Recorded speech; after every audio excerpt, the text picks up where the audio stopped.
Hey guys, welcome back. ఈరోజు నేను హిందూపురంలో ఉన్నటువంటి గొర్రెపల్లి దగ్గరలో ఒక టెంపుల్ అయితే ఉంది. చాలా పురాతనమైనటువంటి టెంపుల్లో ఇది దాదాపు 1000 సంవత్సరాల క్రితం అనమాట.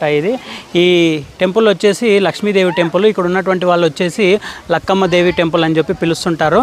ఈ టెంపుల్ లోపల మనకు చాలా పురాతనమైనటువంటి భాషలో లిపి అయితే ఉందన్నమాట. గోడలపైన అయితే రాసినారు. అలానే ఇక్కడ చూస్తున్నారు కదా, ఈ టెంపుల్ కొద్దిగా అక్కడ పడిపోయింది. ఇప్పుడే చాలా గవర్నమెంట్ టేక్ ఓవర్ చేసుకునేసి దీన్ని ఇంప్రూవ్మెంట్ చేయాలనేసి చూస్తూ ఉందన్నమాట. ఈ టెంపుల్ గురించి మొత్తం అంతా మీకు నెక్స్ట్ వీడియోలో అయితే చూపించబోతున్నాను, చూసేసేయండి. Hey guys, welcome back.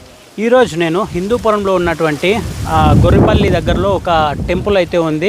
చాలా పురాతనమైనటువంటి టెంపుల్లో ఇది దాదాపు 1000 సంవత్సరాల క్రితం అనమాట. ఈ టెంపుల్ వచ్చేసి లక్ష్మీదేవి టెంపుల్. ఇక్కడ ఉన్నటువంటి వాళ్ళు వచ్చేసి లక్కమ్మ దేవి టెంపుల్ అని చెప్పి పిలుస్తుంటారు. ఈ టెంపుల్ లోపల మనకు చాలా పురాతనమైనటువంటి భాషలో లిపి అయితే ఉందన్నమాట. గోడలపైన అయితే రాసినారు. అలానే ఇక్కడ చూస్తున్నారు కదా, ఈ టెంపుల్ కొద్దిగా అక్కడ పడిపోయింది. ఇప్పుడే చాలా గవర్నమెంట్ టేక్ ఓవర్ చేసుకునేసి దీన్ని ఇంప్రూవ్మెంట్ చేయాలనేసి చూస్తూ ఉందన్నమాట. ఈ టెంపుల్ గురించి మొత్తం అంతా మీకు నెక్స్ట్ వీడియోలో అయితే చూపించబోతున్నాను, చూసేసేయండి.